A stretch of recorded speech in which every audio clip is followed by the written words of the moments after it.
and cocktail hour. So hopefully this will be lively and engaging. I will just challenge you right now as we go through this session to start thinking about questions, because what makes this panel special is, in fact, we all are on the buy side. In some way, shape, or form, either past or present, we have all been in the role of thinking about buying, planning, and executing media and marketing campaigns.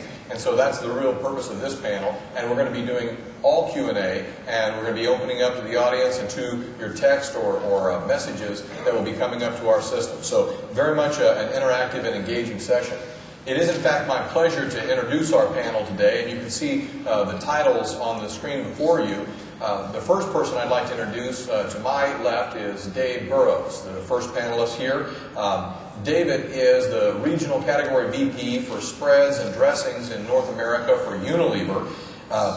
He's been with Unilever for 12 years and overall in packaged goods for 15 years. And 12 years with Unilever, and even most recently was the head of all of marketing, including media planning and buying for the ice cream category. David is a native New Yorker.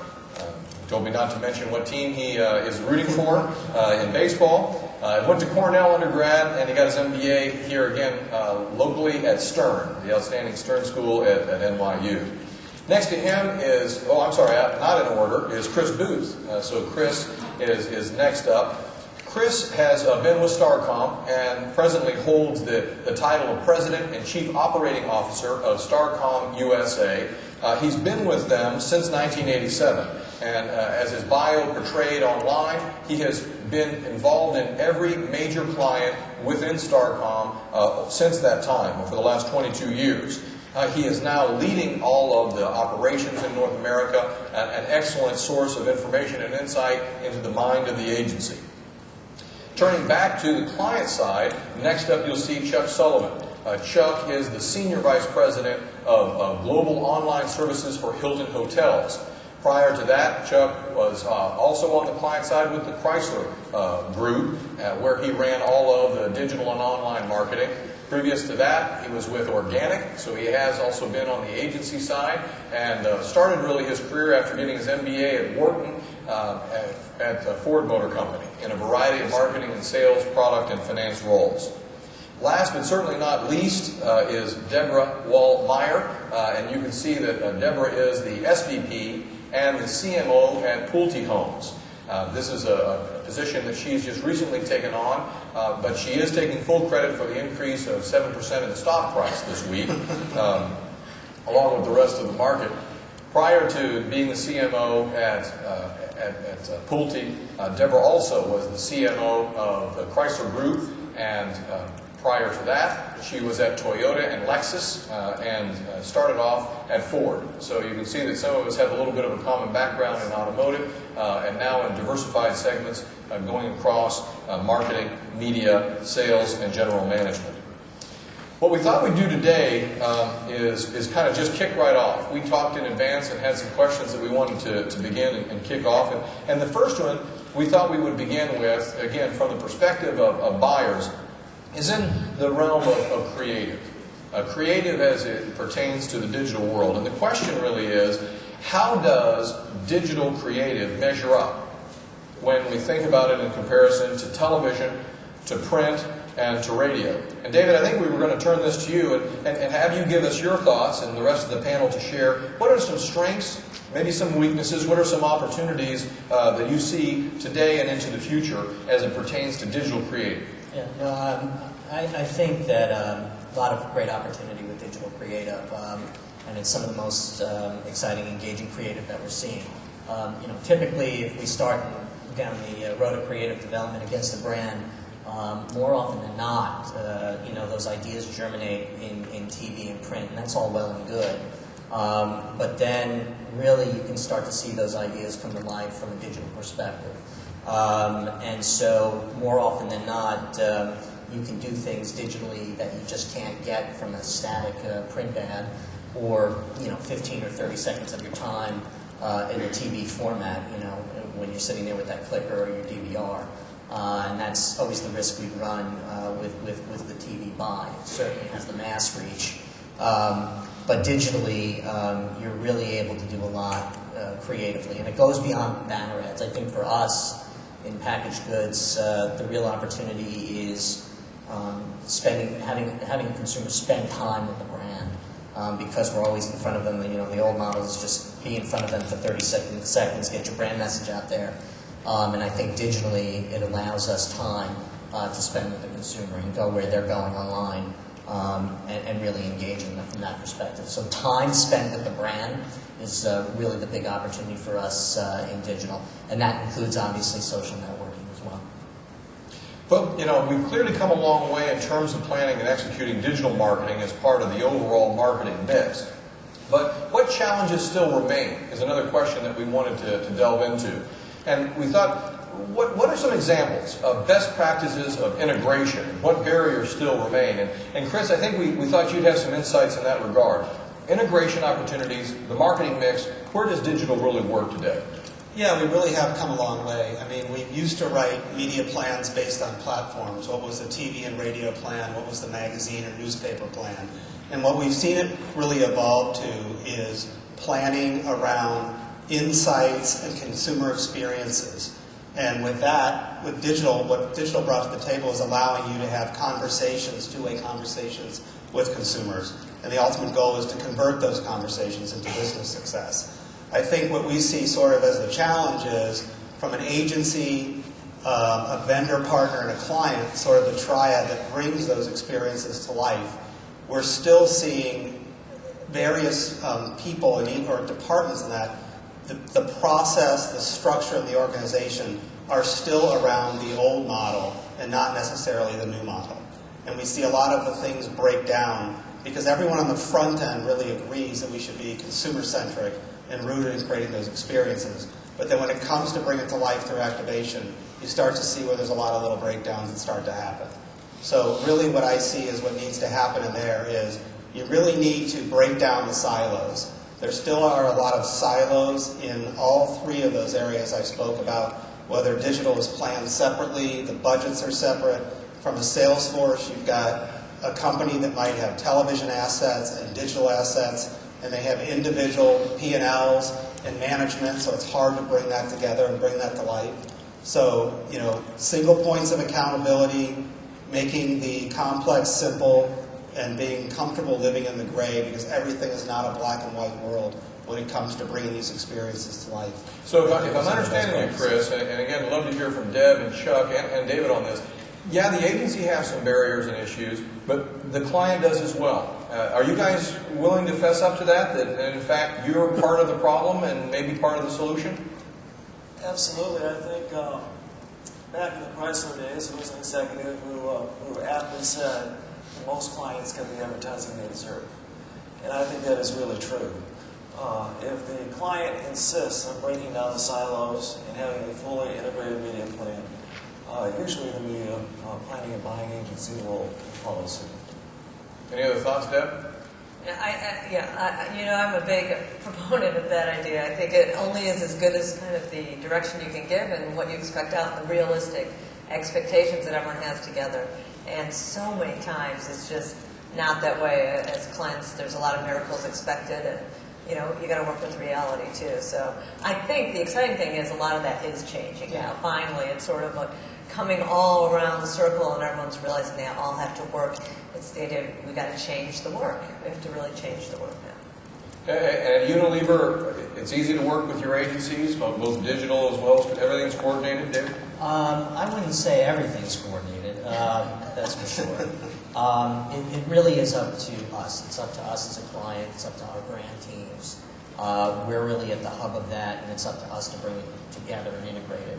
And bring agencies to the table and say, well, what's the idea here? What is the insight, to Chris's point?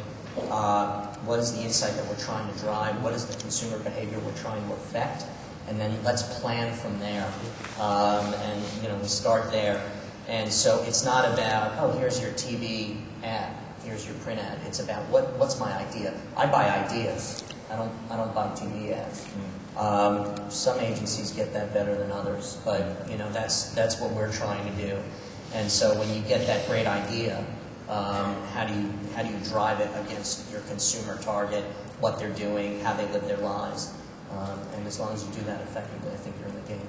Good. I think we've seen a lot of improvement in flexibility too. So it used to be you'd write your plan and it was sort of locked and loaded, and then if a great idea came along, it was like, can't do it because everything's already locked and loaded. I think we see a lot of clients now being more flexible to add in that idea if it makes sense, because if it's a better idea than what you're currently doing, you can always adjust plans accordingly to make it fit. I want to build on that. I think that's definitely evolving. Prior to my current role, I was doing ice cream marketing for us, and if you had a crystal clear idea, we have a brand, Klondike. What would you do for a Klondike bar? If it's that simple, then the ideas just keep coming, and your agency says, "Oh, wait a minute, here's we got March Madness. You want to be there? Do you want to be here?" And we just start to roll with it. So it's almost continuous planning and taking advantage of those opportunities as they come along. Much more fluid than we used to be.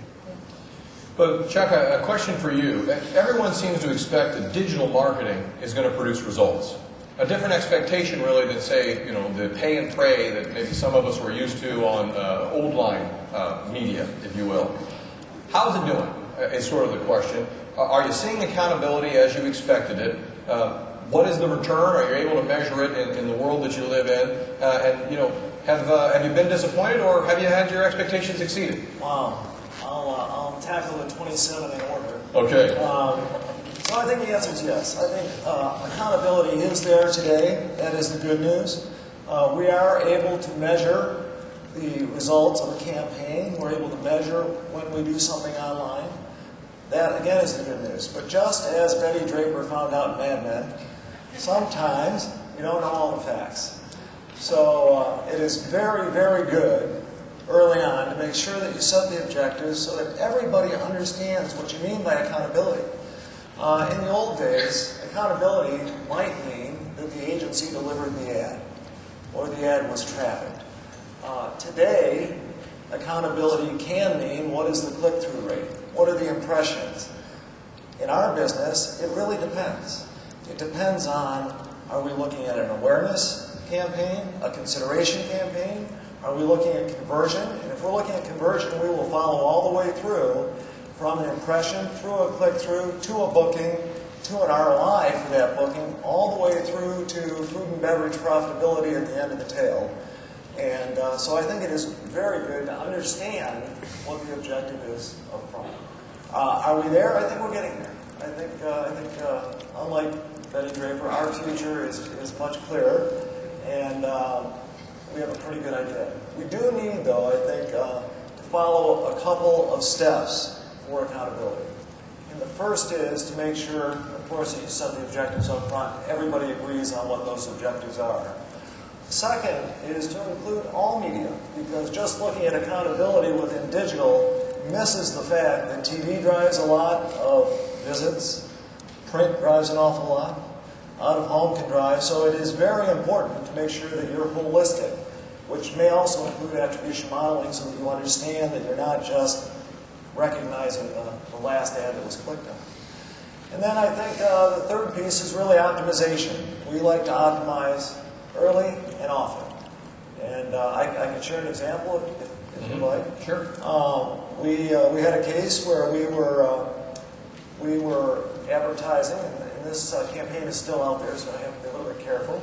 But we were advertising in one DMA, and along 4 different creative executions on 4 different websites. And what we found after the first 3 weeks of the flight was we had a pretty good conversion level. And we looked at the conversion for each one of the creatives, and we also found that if we got rid of one of the creatives and cut it down from 4 to 2, we'd do better. We did a lot better. We lowered our overall cost by 43% on that campaign. Right through today, I checked before I came in, and our conversion is much, much higher. It's up over 70%, so we're doing pretty well. That's good. How about the rest of you in terms of this question of attribution, being able to attribute credit for both online and offline? How's that working for you? And then this issue of optimization. Is it only post hoc, like a regression, backwards looking, or is there any dynamic optimization, as Chuck's talking about, in your experiences? I think from our perspective, we look at it both ways. So, we certainly evaluate the campaigns. I don't think now we're getting much more granular on that measurement. I think that's the phase we're in now. So getting beyond click-throughs and impressions, and now understanding, okay, if I want to run which creative at what times of the day, on which networks, just trying to get much more granular in our thinking and measurement, and also dynamic measurement. I think to your point, Chuck, how do you measure it on the fly while you're going, so that you're constantly optimizing and refining your mix? I think we're at that stage now. Anybody else on that? No, I just think it's incredibly important, and what's great about it is that at every point of the pipeline, we can now identify sort of what the levers are and what to push. So if we're bringing in enough leads, but the conversion rate isn't strong enough, we know exactly where to push and go.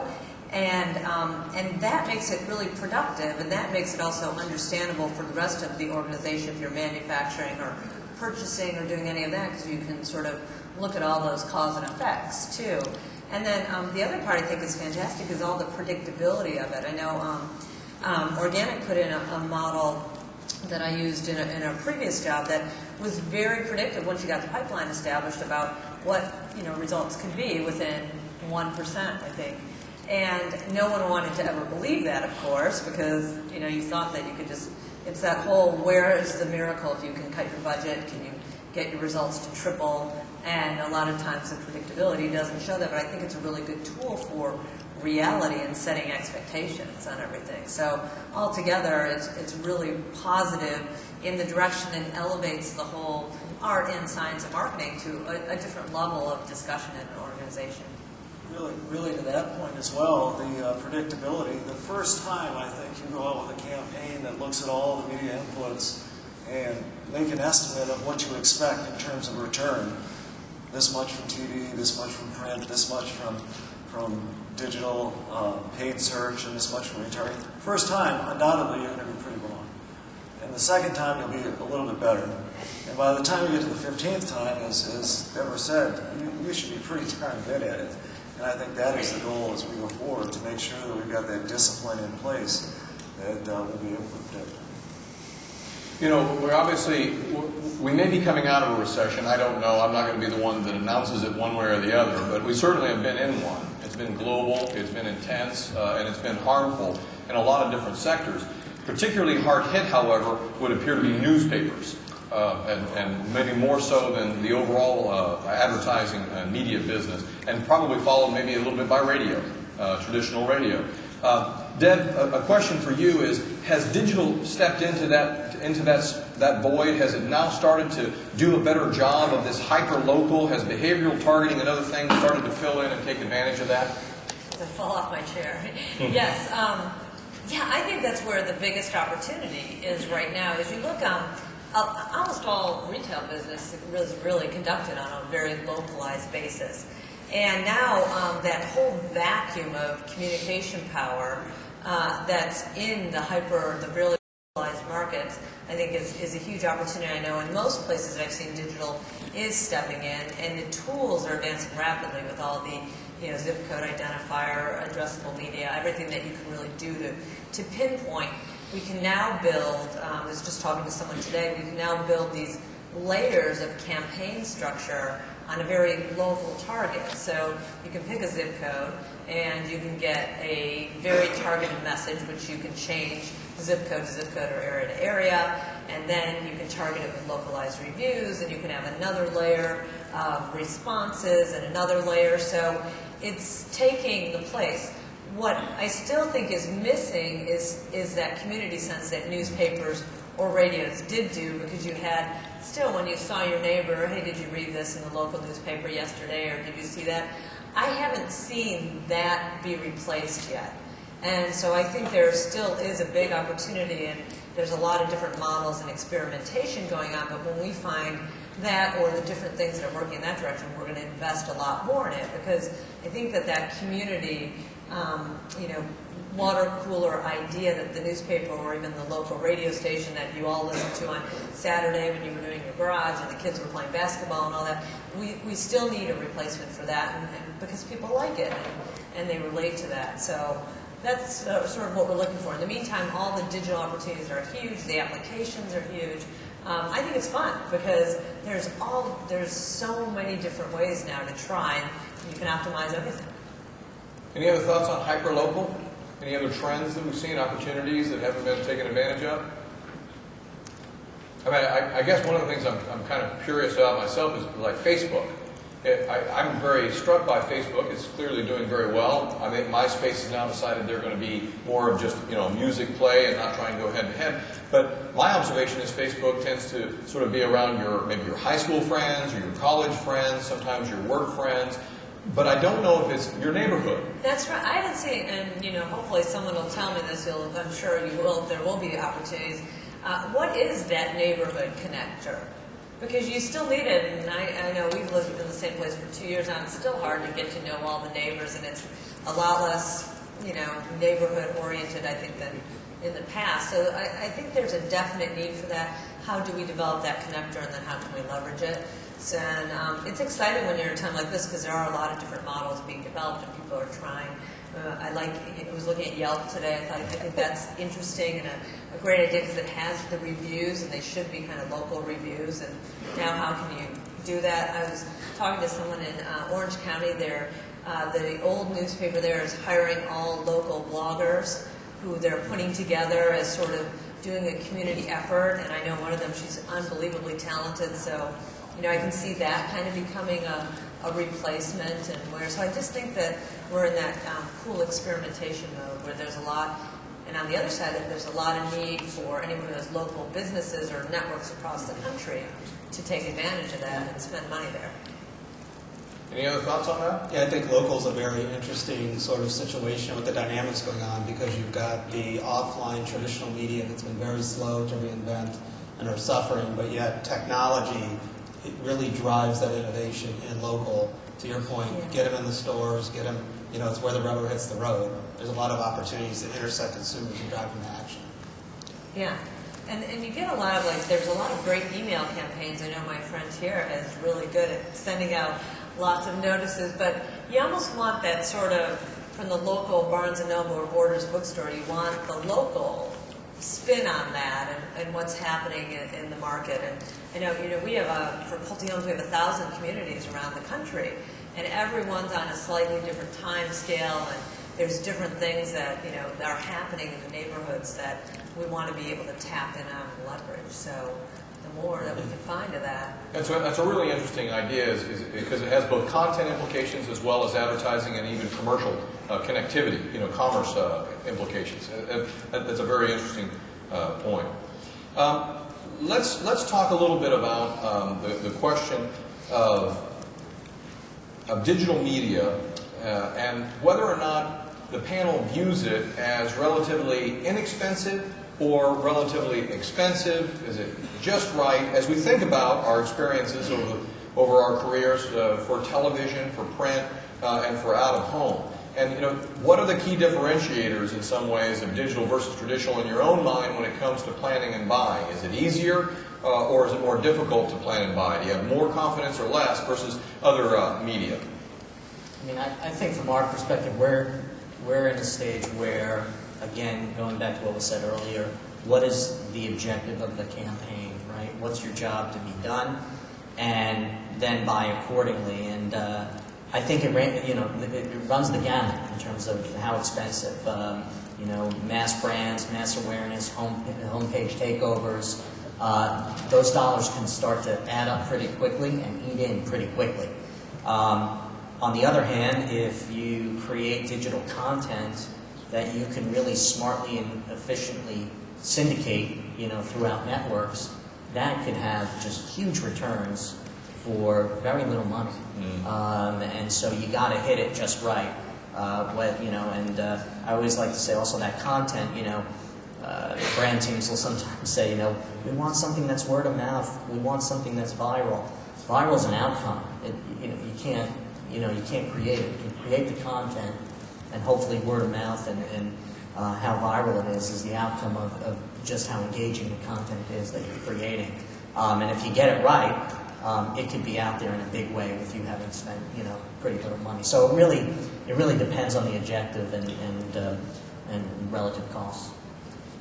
I think we see really a sea change in the way that digital media is bought today, planned and bought and executed.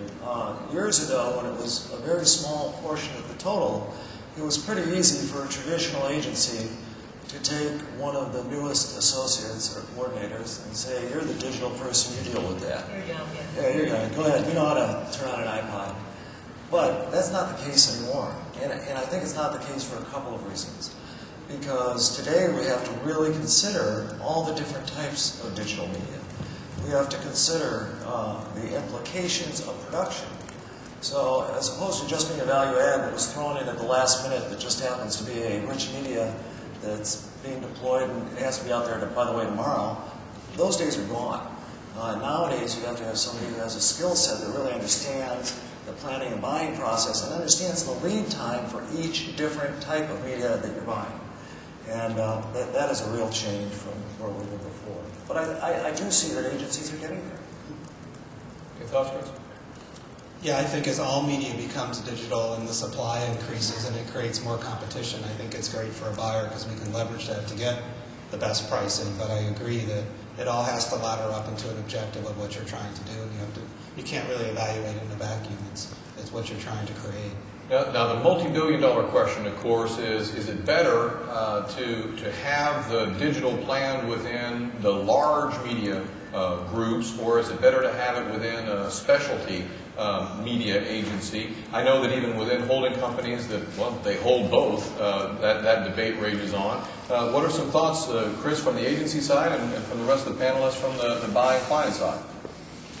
I think it depends on the client and the client's needs. I mean, our philosophy is to build exactly what the clients need.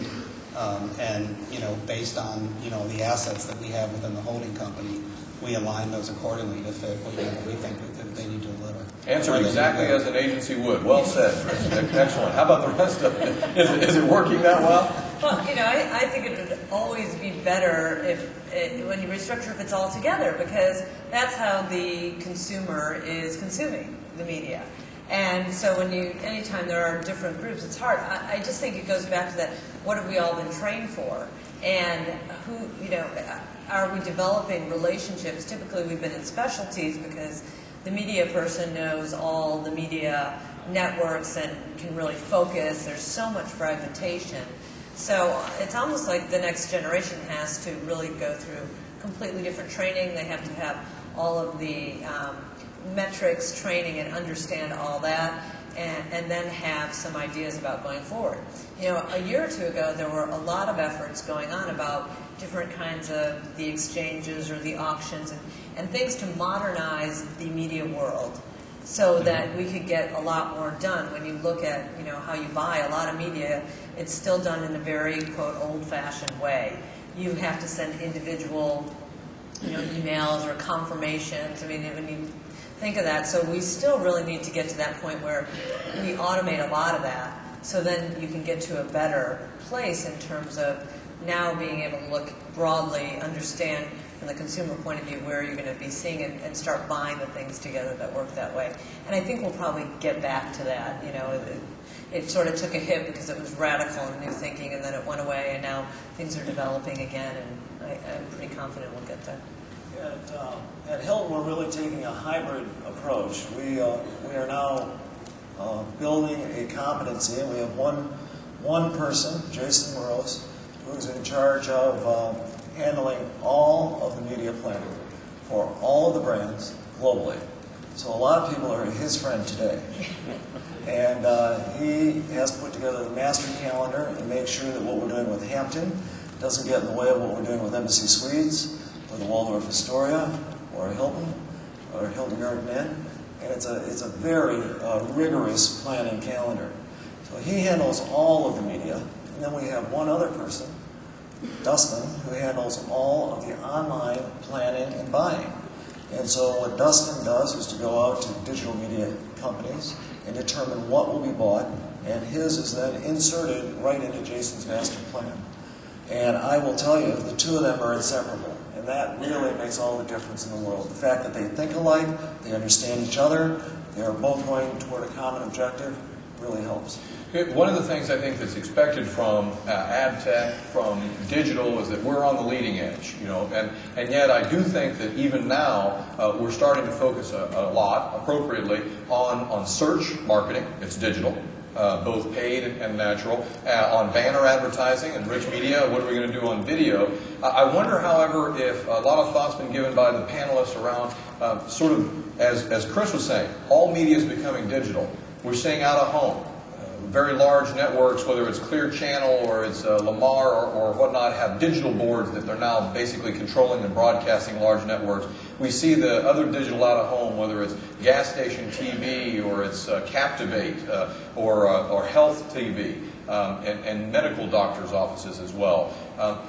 Is that as clear to you all in terms of being able to know who you're reaching, to be able to plan and to buy it as you'd like for it to be? Is it integrated into your media plans today? I think some of the more emerging type of channels, I like to describe it as we play with. I mean, it depends on the brand, or again, the objective of the campaign. But I think it largely depends on, you know, what the technology is, how are you reaching your consumer, and then planning accordingly. So sometimes it's like, all right, let's set at least X% of our budget to just play. You know, we'll get in there, we'll set up some initial benchmarks for ourselves, some initial metrics, but we will allow ourselves the flexibility in the room to, you know, to fail if we have to, but just to sort of get into it and understand the game better. And then kind of as you move up the chain, and there's more dollars involved, that's where even more rigor is applied, and measurability is applied. So I really think it depends on what channel you're selecting and the campaign, or the objective around the campaign. You know, this year, even as it relates to upfronts, you know, we're trying things out almost like channel neutral upfront. So just, you know, going to our media partners and saying, you know, here's the idea, here's the campaign, here's the idea. Now bring us solutions across your TV assets, your digital assets. And I like centralizing that planning and buying because I'd like to think I'm getting a lot for my money. But you know, that's been a really interesting step forward in terms of how we go to market. Yeah, we don't look at it as network TV or cable syndication. We look at it as scalable national video. And anything that falls in that is how we plan around that. Cinema could be in that, broadband could be in that. And then, you know, there's contextually relevant video that might not be as scalable, but something like gas station TV might make smart for, you know, insurance company or something like that. You know, we make sure that all of that stuff gets injected into the planning process. How about mobile? Is mobile on your radar? Is it clear and easy to plan and buy, or not yet? Accountability, where does it fall on your scale? It is very, very, very important in our space. So for people to be able to land and change the time that they're going to check into a hotel, or update a reservation, or reserve food in their room when they arrive because they're late at a meeting. That is very important for us. And for years, we have all heard, everybody in this room has heard, this is the year of mobile. We believe that this coming year really is the year of mobile, at least for the hotel business. It sounds like you're kind of talking about a hybrid between maybe advertising and applications development, though. Yes, and you're right. From our perspective, the application is key, and I think following the application will be the advertising. Is the application the advertising in the future, potentially, from a brand and a service perspective?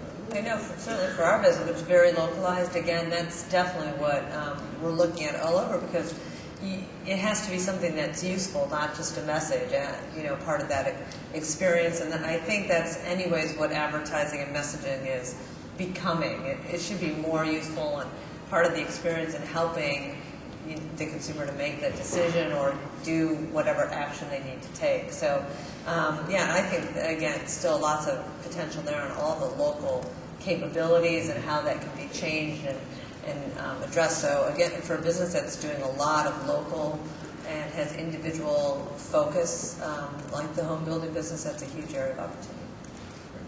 I'd like to open up for some questions from the audience. I don't know if we've got either the texting system going. I haven't seen them scroll up on the screen yet, or if we've got a mic as well. If you have a question, raise your hand, stand up, and let's grab some from the audience. Hi, Warren Lee on the segment. Jeff, great for this panel. Everything from Hellman's mayonnaise and Skippy peanut butter to luxury homes. Wow. A question for Deborah. We're in the targeting business. What sort of, besides zip code and local, what sort of targeting would you do for luxury homes? Well, we have a full, if you look at the Pulte group, it's got a full branch that goes from entry-level homes to move-up homes, and then to the what's called the Del Webb community, retirement active adult. So there's a lot of psychographics in terms of an entry-level buyer, first-time home buyer, very different characteristics for targeting than someone who's in their retirement or active adult stage, 55 plus. Which is much more active now that I'm much closer to that number. So, yeah, I think it's interesting. We've actually done a really, we have 11 different target customer segments that we work with, which all have different criteria for the segments that you can target on to, in addition to just local. So, in addition to zip code. So there's a lot of opportunity. And we're looking for help. Thank you. More questions? Here's one down at the end of the row. While you're doing that, there's another one that we talked a little bit about, and that was, has the promise of providing brand experiences in all things digital come through? David, I think you feel strongly about this. Do you, as a client, do you believe your agencies are in fact able to use less TV, for instance, in the launch of maybe a new product or a refreshing or new version of your product? Yeah, and I know we're starting to sound like or maybe I'm starting to sound like a broken record, but what is the objective of the launch? Obviously, if you're trying to reach very broad awareness, trial levels, then your mass levels, come into play. If you're trying to engage the consumer, get their loyalty up, convert their buying behavior, digital may be really more in the forefront. But we're not. TV is in many cases at a core of a plan, but we're certainly not entirely reliant on it. Digital plays an incredibly important part of the mix. Something that TV, print, the traditional stuff can't deliver, and I think that's very critical. And one key area, for example, I think one key area that many of our brands are starting to play in is branded entertainment. I know there was a panel on that earlier yesterday, I believe. We're getting big into that and watching ideas because you can talk about we do mass goods, so whether it's food items, Dove, Axe, hair care. How do you talk about those everyday items in a real compelling, engaging way? More often than not, we'll use entertainment as ways to do that rather than the 30-second ad. And if you can integrate the brand with the entertaining content, then the time spent with the brand is incredible. I mean, just time spent with brands that we could never have imagined in a traditional TV, print, radio model. So it's been helpful for us. Question, please. Yes. Okay. So it actually follows up on this question, and it deals with what Deborah has addressed mostly, but not just for Deborah. So it's about hyper-local. I've mostly worked in local in the past 5 years, and other opportunities, I think, to go beyond the idea of social media and engagement to real-world communities. And whether you see there's an opportunity to tie in corporate sponsorships for existing nonprofit community-based organizations to be into some of these new media-type campaigns, including branded entertainment, and to have that as an ongoing basis, and then to tie that into audience profiling metrics and the kinds of segments you were talking about.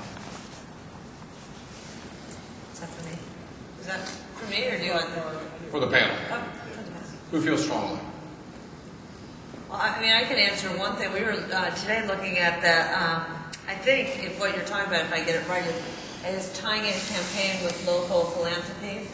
Yeah, and that community sense. We were just talking about the Prius campaign that was recently done. I think with gas station TV, Joe was telling me about it, which did that same thing. I think that's a lovely example of how you can tie local community get people to sort of rally around an idea, but get some more buzz going out about it too. And that's the key, just finding some, things that people in the community are important to them, that then can start providing talk value, because it's still that word of mouth that you want. It's still that, your friends, neighbors, your colleagues in the office, where's the water cooler opportunity these days? And if something like that can help, I think that's a great example. It's interesting you mentioned word of mouth. Does the panel feel that public relations, is public relations digital enough? And do we really understand buzz, and do we understand the role of these social networks as they relate to other things that we're measuring, like advertising and search on the web? Or are there still opportunities for knowing more about that? Brand management, reputation management on the web? No, I think we're learning more about it every day. But syndicating content is becoming big with us. It's interesting. In recent experience on ice cream, we actually used our PR agency working with our digital agency to help syndicate that out. So we actually had a PR agency that they just brought that to us. So I think they're trying to not reinvent themselves per se, but really understanding the importance of how, their expertise in PR and how to apply that to the digital space. So I thought that was incredibly interesting, because I never would have thought to have gone to them for that, and they were able to bring that to the table. So that was a lot of power there. I agree. We're looking at PR as the social media space. Yeah. And very different from investor relations, which is, sort of a traditional maybe PR function, and now PR going into really all about social media. You mentioned bloggers before. I mean, this question of managing the press is what is tried and true from a PR perspective, in almost every category. But is someone actively managing the bloggers? We take a little bit of a different approach. PR, while being very supportive, is not the group that manages social media. The interactive marketing team is the group that manages social media, and we're developing the strategy and the guidepost for all of our associates who are out at the individual hotels, the general managers, so that they're able to provide the local perspective that I think you mentioned. We have found that, especially for the road warriors who have an affinity to a specific area or a hotel, if that local hotel is able to connect to the local community, whether that's sponsoring a baseball team or it is helping a homeless shelter, that builds a level of affinity and loyalty that, one, will solidify the person's decision to stay there, but also helps in consideration along the way, and it provides a little bit of the local, even though it's not in your neighborhood, it's in your hotel's neighborhood. It took me a moment, and I apologize, I'm unfortunately old enough that I can't read very well, so I can lean forward. But one question here that I can't read is, digital marketing, is it equally as effective as it's in addressing the Hispanic market? And I would just argue, let's open that up. Is it equally effective in addressing any specific ethnicity or what might be multicultural marketing? What are your thoughts? I suspect it could be. I'm not sure it is today. Because as we have looked at multicultural media plans in the past, quite frequently, multicultural media gets cut first. And some of the things that we have been able to do with social media and with digital media have not seen the same sunshine that traditional or non-multicultural media has seen. I don't know if the others have similar. No, I think it also depends on the where the brand is at as it relates to targeting Hispanic community, multicultural communities.